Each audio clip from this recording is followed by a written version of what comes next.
तो अल्फा देखने के बाद ना मैं इस समय काफ़ी ज़्यादा कंफ्यूज्ड हूँ, क्योंकि मैं समझ नहीं पा रहा कि मैं इस मूवी को किस तरीके से जज करूँ। लाइक सही में जिन लोगों ने इस मूवी को देखा है, आई होप कि तुम लोग भी इसी तरीके से कंफ्यूज होगे, rather than the extreme point कि ये मूवी कंप्लीटली शिट है। मैं इस पूरी बात को डिनाई करता हूँ। इस मूवी को तुम लिटरली कचरे के डब्बे में नहीं डाल सकते। इट हैज़ सम पोटेंशियल जो कि एक्चुअली इसको स्पाई यूनिवर्स से अलग बनाता है। बट अगेन, क्योंकि है तो ये स्पाई यूनिवर्स का ही पार्ट ही, ये अपने फ्रैगमेंट्स कहीं ना कहीं उस पूरी चीज़ से उठाता है, एंड वही चीज़ ना इस पूरी मूवी को कहीं ना कहीं खराब कर देती है। लाइक सही में this movie has multiple good things, जिसमें सबसे पहले तारीफ मैं एक्शन को लेकर करना चाहूँगा। हाँ, पहले सुन लो, मैं जानता हूँ कि इस पूरी मूवी का एक्शन उतना वेल कोरियोग्राफ्ड नहीं है, बट पर्सनली मेरे को ग्राउंडेड एक्शन ज़्यादा पसंद आता है, रादर देन जो तुम अपने वॉर 2 में देख के आए हो ना अभी जस्ट, कि मोटर बोट को लिटरली रेस ट्रैक पर चला दिया है एंड गाड़ी उड़ के ट्रेन के ऊपर आ गई है and all that super stylish stuff जो कि लिटरली पॉसिबल ही नहीं हो सकता। उससे ज़्यादा मैं एटलीस्ट ऐसे ग्राउंडेड एक्शन को देखना चाहूँगा जो हाँ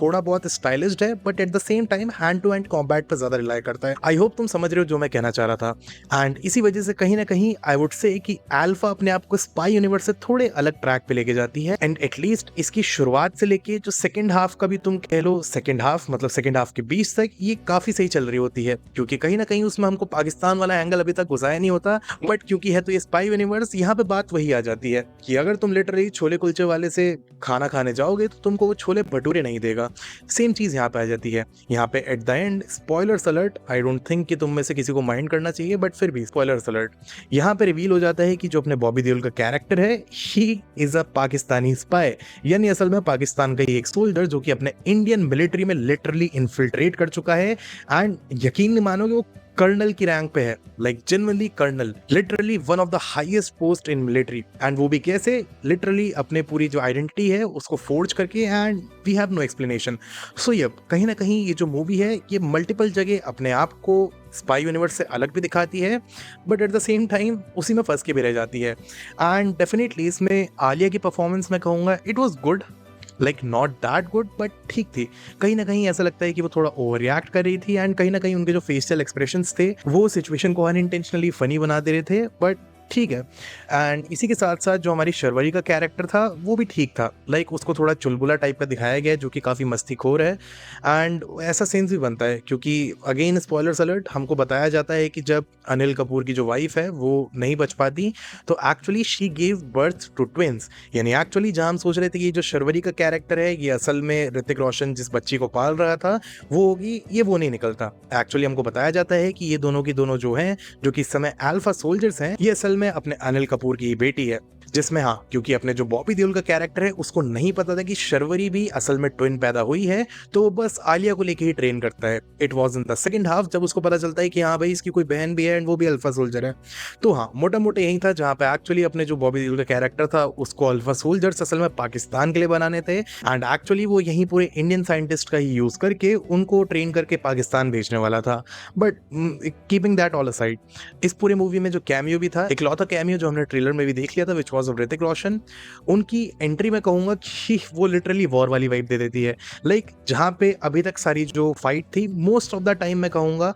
अपने ग्राउंडेड रखने का ट्राई कर रहे थे, and that action was also good. Hrithik Roshan के आते ही ये चीज वापस से उसके ऊपर ऑरा फार्मिंग के ऊपर चालू हो जाती है। लाइक जनरली जैसे ही ऋतिक रोशन अपने फाइट सीक्वेंस में आता है ही just starts to dodge the bullet, and actually ये जो पूरी कैपेबिलिटी थी ये अपने अल्फा सोल्जर्स को लेके बताई जा रही थी जो कि ऋतिक रोशन ने ऐसे ही कर दी। तो हाँ कहीं ना कहीं ऋतिक रोशन के फाइट सीक्वेंसेस को काफी ज्यादा स्टाइलिश किया गया है, ओवर ग्लैमराइज किया गया है, बट आई हैव टू से कि जो वो पूरा फाइट सीक्वेंस था ना जहाँ पे शर्वरी, आलिया एंड ऋतिक तीनों फाइट कर रहे थे, एंड कैमरा लिटरली इधर से उधर ट्रैक डाउन किए जा रहा है, एक दूसरे के ऊपर फोकस किए जा रहा है, कहीं ना कहीं जैसे गार्डियंस ऑफ द गैलेक्सी में अपना हॉलवे वाला सीक्वेंस था, not exactly that peak, but in लोगों ने ट्राई किया कि वन टेक किया जाए, हालांकि वो वन टेक है नहीं, वहाँ पे काफी क्लेवरली इन्होंने मैच कट्स लगा रखे हैं, वो चीज क्लियर पता चलती है, but that was smooth, and multiple जगह ऐसी चीजें देखने को मिलती है। बट क्योंकि मैं कहूंगा कि कोई भी फाइट सीक्वेंस में जितनी भी फाइट्स हो रही है वो 2-3 सेकंड के बाद वापस से कट हो जाती हैं, यानी मल्टीपल कट्स हैं, तो फाइट चॉपी फील होती है। But again coming back to the main point,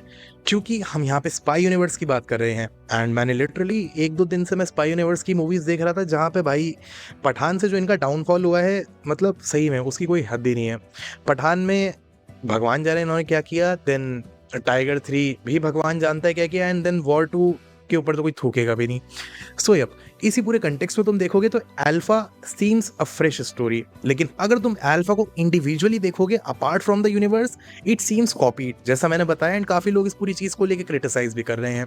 जो आई थिंक उनके ओपिनियन में ठीक है। वो ऑब्वियसली कुछ और एक्सपेक्ट कर रहे होंगे, मेरी तो एटलीस्ट जीरो एक्सपेक्टेशंस थी, एंड मे बी हो सकता है इसी वजह से, that might be one of the major reasons जिस वजह से ये मूवी मेरे को थोड़ी बहुत तो एटलीस्ट इंटरेस्टिंग लगी। एंड मोटा मोटा मैं कहूँगा कि मेरे को बोर तो नहीं किया मूवी ने। हाँ, सेकेंड हाफ में जो ये वापस से अपने स्पाई यूनिवर्स के ट्रैक पर चली जाती है, वहाँ से मैंने थोड़ा सर पकड़ लिया था कि यार ये लोग क्यों कर रहे हैं। I mean it was not needed. Movie first half तक काफ़ी सही चल रही थी एंड डेफिनेटली वो देखने मज़ा आ रहा था, बट क्या ही कह सकते हैं। सो यप, इस पूरी मूवी में इन्होंने आगे कोई भी पोस्ट क्रेडिट सीन या फिर अपना जो मिड क्रेडिट होता है वो भी रखा नहीं है। एंड लेट्स सी कि अब ये लोग आगे स्पाई यूनिवर्स के साथ क्या करने वाले हैं, क्योंकि अपने टाइगर 3 में वॉर 2 का हिंट था, वॉर 2 में अल्फा का हिंट था, एंड अल्फा में किसी का हिंट नहीं है। तो मे बी हु नोस कि धुरंधर के सक्सेस के बाद ये लोग भी कुछ तो अपना चेंज करना चाह रहे हो। एंड फाइनली क्योंकि ये मूवी ऑलरेडी बन के रेडी हो चुकी थी एंड ये लोग बहुत ज़्यादा चेंजेस नहीं कर सकते थे, इसलिए ये लोग इंडिया पाकिस्तान वाले टेम्पलेट पे ही फंस के रह गए एट द एंड, जो हमारी मूवी में दिखाया गया। एंड आई थिंक कि मे बी हो सकता है आने वाले टाइम में जब ये लोग स्पाई यूनिवर्स को और ज़्यादा कंटिन्यू करें तो चीज़ें चेंज हो, बट फिलहाल के लिए I would say it's a decent time pass movie. तुम बहुत ज़्यादा इसको तारीफ भी नहीं कर सकते एंड बहुत ज़्यादा इसको क्रिटिसाइज भी नहीं करोगे, क्योंकि लिटरली मैं दोनों चीज़ें चलाता हूँ, लेटर बॉक्स भी एंड अपने इंडिया का लेटर बॉक्स कह लो, मॉकटेल भी।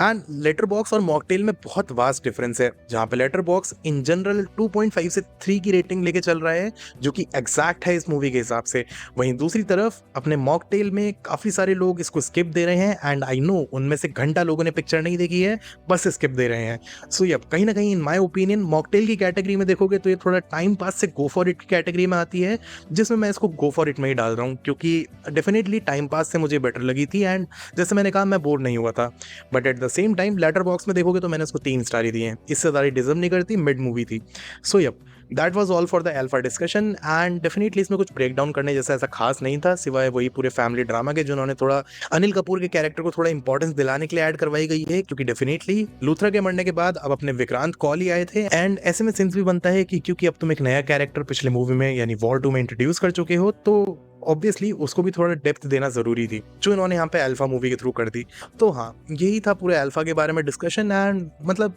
ठीक है, जा सकते हो, मैं मना नहीं करूंगा। बाकी तो ऑब्वियसली पैसा तुम्हारा है, चॉइस तुम्हारी है, इंडिया में फ्री विल है ही, तुमको जो करना है तुम करो, तुमको जाना है तुम जाओ, तुमको नहीं जाना मत जाओ, तुम घर में भी देख सकते हो। बहुत ऐसी कोई खास पिक्चर भी नहीं है, बट इतनी बुरी भी नहीं है कि तुम हॉल में कहोगे पैसा बर्बाद हो गया, क्योंकि जो इनका पिछला पास्ट रिकॉर्ड रहा है उस हिसाब से तो यार ये डेफिनेटली बहुत बेटर पिक्चर थी। So yup, that was all for the Alpha and I hope तुमको वीडियो पसंद आई होगी। मैं जनरली वीडियोस को रॉ ही रखने का ट्राई करता हूँ। आई ट्राई कि जितना ज़्यादा डिस्कशन मैं नॉर्मली कर सकूँ without adding any unnecessary clips और पोस्टर्स फ्रॉम द मूवीज, जिसमें हाँ ऑडियंस एंगेज रहती है। बट हाँ, मेरा मानना है कि जितना डायरेक्ट बात करोगे उतना ज़्यादा बेहतर है। सो यप, लेट्स सी कि आगे स्पाई यूनिवर्स का फ्यूचर क्या होता है। बाकी कमेंट्स में तो मेरे को बताना है कि तुमको क्या लगता है, ये मूवी स्पाई यूनिवर्स को डुबा चुकी है या अभी भी थोड़े बहुत चीज़ें हैं जो स्पाई यूनिवर्स में भी प्ले आउट कर सकता है।